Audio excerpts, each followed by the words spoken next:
The stale, recycled air of the school basement was a familiar comfort to 17-year-old Alex. In his junior year, the 2 classrooms carved out of the old janitorial storage, affectionately dubbed the chamber, were an escape from the social hierarchy of the 3 floors above. It was a place where the forgotten locker parts still smelled of rust, and the fluorescent lights hummed a monotonous tune. Alex's 5th period astronomy class was the highlight of his day, not because of a particular fascination with the cosmos, but because it was an easy A and his teacher, Mr. Harrison, was perpetually lost in his own world of nebulae and constellations, barely noticing his students' comings and goings. That Tuesday began like any other. A pop quiz on lunar phases was distributed, and Alex, having crammed the information during lunch, was done in under 10 minutes. With a triumphant sigh, he flipped his paper over and, with the stealth of a seasoned operative, texted his friend Maya from the adjacent history class. The message was simple: bathroom, bored. The reply was an immediate OMW. Slipping out of the classroom was a breeze. Mr. Harrison was too engrossed in explaining the concept of red shifts to a particularly confused-looking freshman to notice. The short, dimly lit hallway connected the 2 classrooms and a single, surprisingly clean bathroom. A few seconds after Alex entered, the door creaked open, and Maya slipped in, her eyes sparkling with mischief. "Thought you'd never ask," she whispered, her voice echoing slightly off the tiled walls. They spent the next few minutes exchanging gossip and memes, the mundane rebellion of high school life. It was Maya, scrolling through her social media feed, who first saw the whispers of a lockdown. A frantic text from a friend upstairs read, "Code red, this is not a drill." Alex and Maya exchanged a look, a shared thrill dancing in their eyes. This was their chance. The chamber was a dead zone for the school's intercom system, a fact they had often joked about. Their teachers wouldn't have known they were gone. The entire school, a sprawling labyrinth of hallways and classrooms, was theirs to explore. "We have to go upstairs," Alex said, the words tumbling out in a rush of excitement. "Just a quick look." Maya, never one to back down from an adventure, readily agreed. The worst that could happen, they reasoned, was a stern lecture and a detention slip, a small price to pay for a story they would tell for years to come. Pushing open the heavy fire door that led to the main building was like stepping into another world. The usual cacophony of teenage chatter and slamming lockers was replaced by an unnerving silence. The lights in the main hallway were off, plunging the space into a semi-darkness, broken only by the faint, ethereal glow from the large windows of the front lobby. This was different. During drills, the lights always stayed on. A cold knot of unease began to form in Alex's stomach. This wasn't a drill. As they crept further into the gloom, a figure emerged from the shadows at the far end of the hall. It was a man, his silhouette distorted by the low light. He wasn't a teacher. His clothes were ragged, and he moved with a strange, shuffling gait. "Who's that?"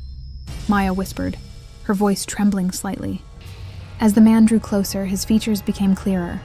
He had a gaunt, unshaven face and wild, unkempt hair. His eyes, even from a distance, seemed to burn with an unsettling intensity. A wave of primal fear washed over Alex. "We need to go," he hissed, pulling Maya back towards the safety of the basement. They stumbled back down the stairs, their hearts pounding in their chests. The doors to their classrooms were now shut, the lights off. Knocking would cause a scene, and they didn't want to draw attention to themselves. The only option was the bathroom. They ducked inside, and Alex immediately flicked off the light, plunging them into absolute darkness. They huddled together in the furthest stall, the cold porcelain of the toilet a stark contrast to the heat of their fear. The only sounds were their own ragged breaths and the slow, rhythmic drip of a leaky faucet. The silence was shattered by the creak of the bathroom door opening. A sliver of light from the hallway momentarily illuminated the room before the door swung shut, plunging them back into darkness. Someone else was in the bathroom with them. Alex held his breath, his ears straining to catch any sound. He could hear footsteps, slow and deliberate, moving across the tiled floor. They stopped right outside their stall. Heavy, raspy breathing filled the small space, so close that Alex could almost feel the phantom touch of it on his skin. Then came the whisper, a sound that would haunt Alex's nightmares for years to come. It was the man from the hallway, his voice a low, gravelly growl. "I know you're in here," he said, the words slithering through the silence. A wave of pure, unadulterated terror washed over Alex. This wasn't just some random intruder. He had seen them, followed them. A sudden, foolish burst of courage, or perhaps just sheer panic, propelled Maya into action. "We have to run," she whispered, her voice barely a tremor, but in the suffocating silence of the bathroom, even a whisper was a shout. The man outside the stall let out a low chuckle, a sound devoid of any humor. "There's nowhere to run," he said, his voice laced with a chilling amusement. The stall door rattled as he began to push against it. "Go, go, go!" Alex hissed, his voice cracking with fear. They scrambled under the stall divider, a desperate, clumsy escape. They could hear the man now, his frustration mounting as he banged on the stall door, the sound echoing like a drumbeat of their impending doom. They crawled from one stall to the next, the rough, grimy floor scraping against their hands and knees. Finally, they reached the end of the stalls and scrambled to their feet. In the split second it took for their eyes to adjust to the dim light filtering in from under the door, they saw him. The man was standing by the sinks, his back to them, fumbling with something in his pocket. It was a gun. The metallic gleam of it in the faint light was unmistakable. Time seemed to slow down as Alex and Maya, acting on pure instinct, lunged for the door. They burst out into the hallway, their screams a raw, primal sound of terror. They pounded on the door to Maya's classroom, their fists a frantic, desperate rhythm. The door was wrenched open by their bewildered teacher, his face a mixture of confusion and concern. They tumbled inside, gasping for breath, their words a jumble of man, gun, and bathroom. The teacher, to his credit, didn't waste a second. He slammed the door shut and locked it, his face pale. The other students, who had been huddled in the corner, now stared at them with wide, frightened eyes. A sudden, violent bang on the door made everyone jump. The man was there, his contorted face visible through the small window in the door. He rattled the doorknob, his rage palpable. He slammed his fist against the door again and again, the sound a visceral reminder of the danger that lurked just inches away. Then, as suddenly as he had appeared, he was gone. He turned and walked away, his footsteps echoing down the empty hallway. The next hour was a blur of whispered questions and hushed reassurances. The teacher, his voice low and steady, tried to keep them calm, but the fear in the room was a tangible thing. Finally, the all-clear was given. They were escorted out of the building by police officers, their faces grim and serious. Alex and Maya were questioned, their descriptions of the man a frantic, disjointed narrative. The school, in the aftermath, became a fortress. Cameras were installed in every hallway, and security guards patrolled the grounds.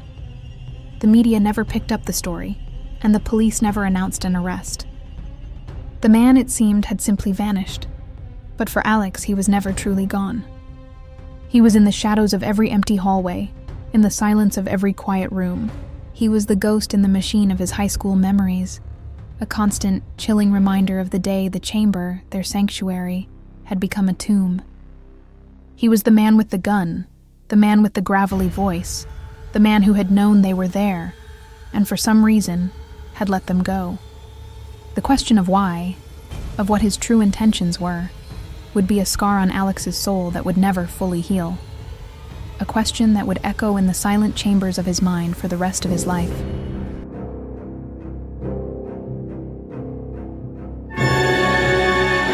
The Hampton Inn in the sleepy New Jersey town was a carbon copy of every other Hampton Inn 22-year-old Chloe had ever seen.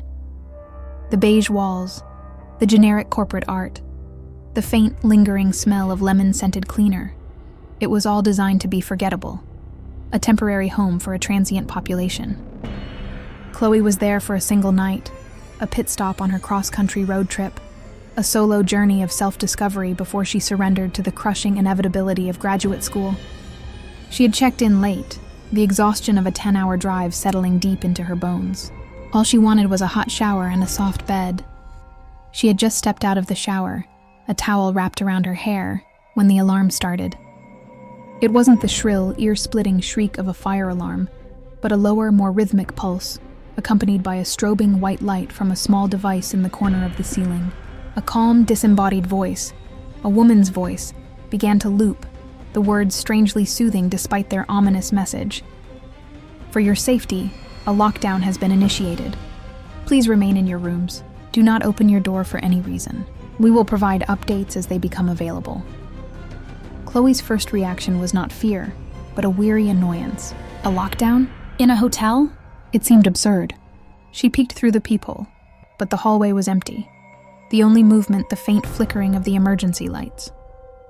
She considered calling the front desk, but the automated message had been clear. Do not open your door for any reason. So she waited. She turned on the television, the mindless chatter of a late-night talk show, a welcome distraction from the rhythmic pulse of the alarm. An hour passed. The alarm continued its relentless, monotonous beat.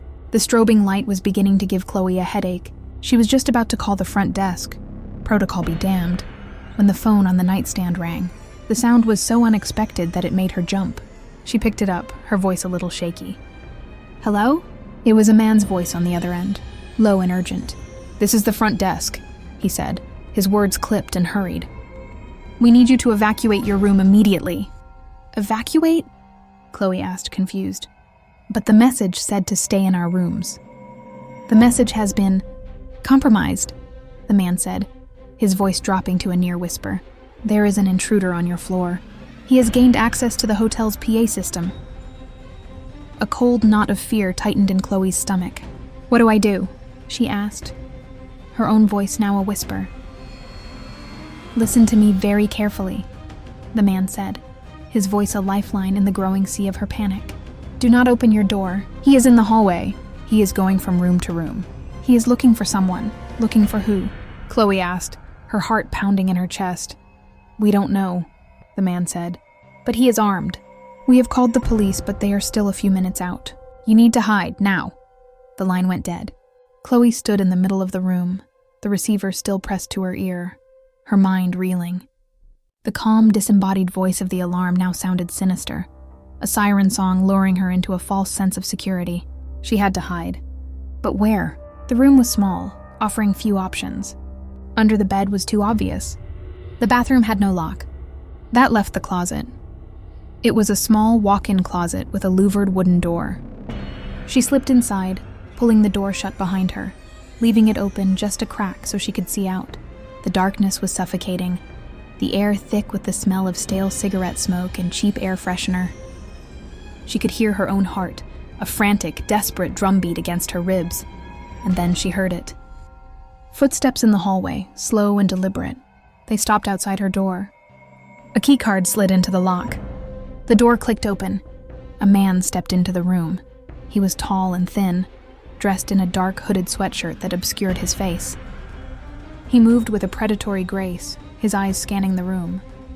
He walked over to the bed, his hand reaching out to touch the still damp towel Chloe had left there. He lingered for a moment, his head tilted as if listening for something. Then, he turned and walked towards the bathroom. Chloe held her breath, her body rigid with fear. He flicked on the light, the sudden brightness making her flinch. He was so close. She could see the scuffed toes of his boots, the frayed hem of his jeans. He checked the shower, his movements quick and efficient.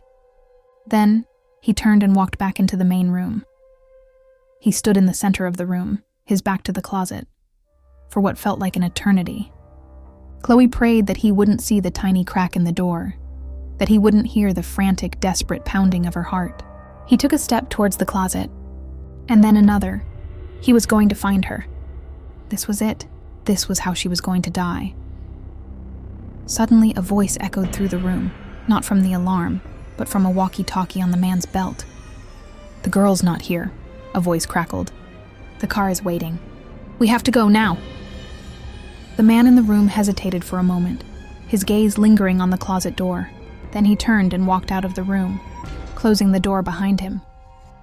Chloe waited, her body trembling, until she heard the sound of a car speeding away from the hotel. She stumbled out of the closet, her legs weak and unsteady. The alarm was still pulsing, the white lights still flashing, but the man was gone. She was safe. The police arrived a few minutes later, their faces grim and serious. They told her that the man had been part of a professional crew, a team of criminals who targeted hotels, looking for wealthy guests to rob.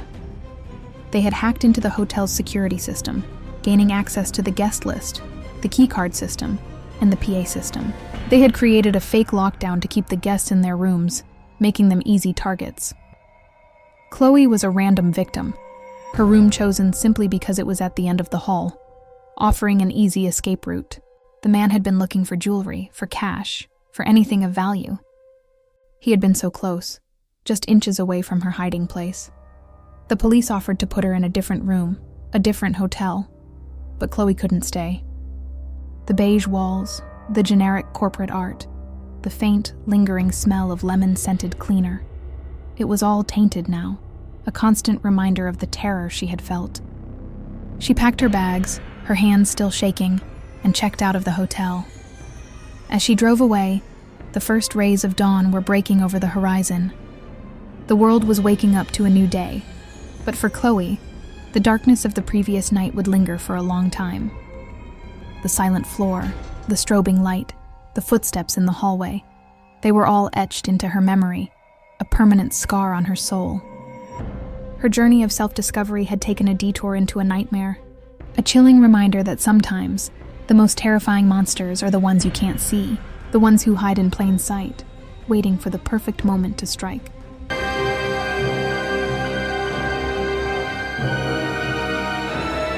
"20 years on the force had hardened Frank, had chiseled away at his optimism, until all that was left was a cynical, world-weary cop who had seen too much. He had seen the worst of humanity, the darkness that lurked beneath the surface of a seemingly peaceful suburban town. But nothing in all his years of service had prepared him for the call that came in on a gray, drizzly Tuesday afternoon. A lockdown at a middle school, a suspicious man in a white van, a possible abduction. The school was a sprawling, single-story building, a labyrinth of cinder-block walls and linoleum floors. Frank pulled his patrol car into the back parking lot, his eyes immediately drawn to the white van parked near the gym entrance. It was a nondescript vehicle, the kind you see every day and never notice. He ran the plates, but they came back clean. He tried the doors, but they were locked. He drew his service weapon, his heart a steady, familiar rhythm in his chest, and pushed open the red metal door that led to the gym hallway. The lights were off, the only illumination the faint gray light filtering in through the high windows. The silence was unnerving, a stark contrast to the usual cacophony of a middle school. He found a terrified-looking secretary huddled in the main office. She told him that a janitor had seen a man in a dark hoodie get out of the white van and slip into the boys' locker room. She had initiated the lockdown, her voice trembling as she recounted the story. "I think he has a student," she whispered, her eyes wide with fear. Frank made his way back to the gym hallway, his footsteps echoing in the silence. He pushed open the door to the locker room, his senses on high alert. The room was dark, the air thick with the smell of stale sweat and disinfectant. He could hear a faint rhythmic sound, a soft scratching noise, like a rat scrabbling inside a wall.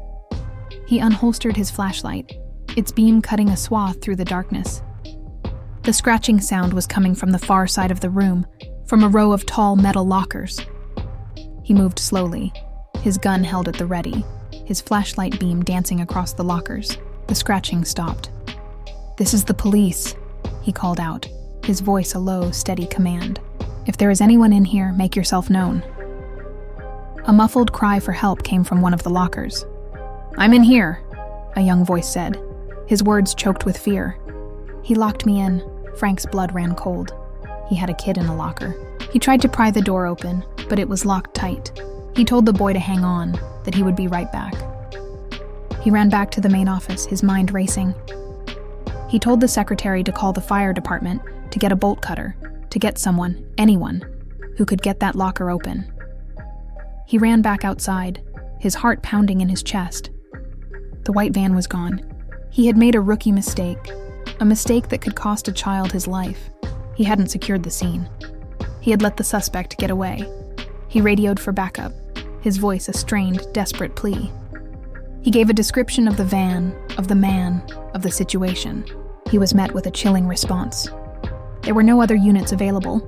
A massive pileup on the interstate had drawn every available officer. He was on his own. He ran back into the school, his mind a whirlwind of fear and regret. He found the janitor, an old man with a kind, weathered face, who had a master key to the lockers. They rushed back to the locker room, the janitor fumbling with the keys, his hands shaking. The lock clicked open. Frank pulled the door open, his gun still drawn. A small, terrified-looking boy, no older than 12, stumbled out, his face pale and tear-streaked. He had a nasty gash on his arm, a thin line of red against his pale skin. "He had a knife," the boy sobbed, his body trembling. "He told me if I made a sound, he would kill me." Frank's heart ached for the boy. He had failed him. He had let the monster get away. He spent the next few hours with the boy, his parents, and a child psychologist, trying to piece together a description of the man, of the van, of what had happened. The boy's story was a parent's worst nightmare. The man had grabbed him in the bathroom, had held a knife to his throat, had forced him into the locker. He had been planning to come back for him, to take him away in the van. The case went cold. The van was never found. The man was never identified. The boy, scarred by the experience, eventually moved away with his family, seeking a fresh start, a place where the shadows weren't so long. Frank retired a few years later, the guilt of that day a constant gnawing presence. He had saved the boy's life, that much was true, but he hadn't caught the man who had tried to take it. The case was a ghost that haunted him, a reminder of his failure, of the darkness that could lurk in the most unexpected of places. Years later, long after he had hung up his badge, Frank saw a news report about a string of child abductions in a neighboring state. The suspect's description, the white van, the MO, it was all chillingly familiar. The man was eventually caught, his reign of terror brought to an end. His name was not released to the public, but Frank knew, with a certainty that settled deep in his bones, that it was him. It was the man from the locker room. The news brought a sense of closure, but not of peace. The ghost of that day would always be with him, a constant reminder of the fragility of innocence, of the darkness that can lurk just beneath the surface of a seemingly peaceful world. He had saved one child, but he hadn't been able to save them all, and that was a burden that he would carry with him for the rest of his days, a silent, solitary penance for the one that got away. He had been a watcher in the wings of a tragedy, a witness to a horror that he could never fully erase from his mind. A silent sentinel standing guard over a memory that would forever be shrouded in the darkness of a locked room and the echo of a child's muffled cries.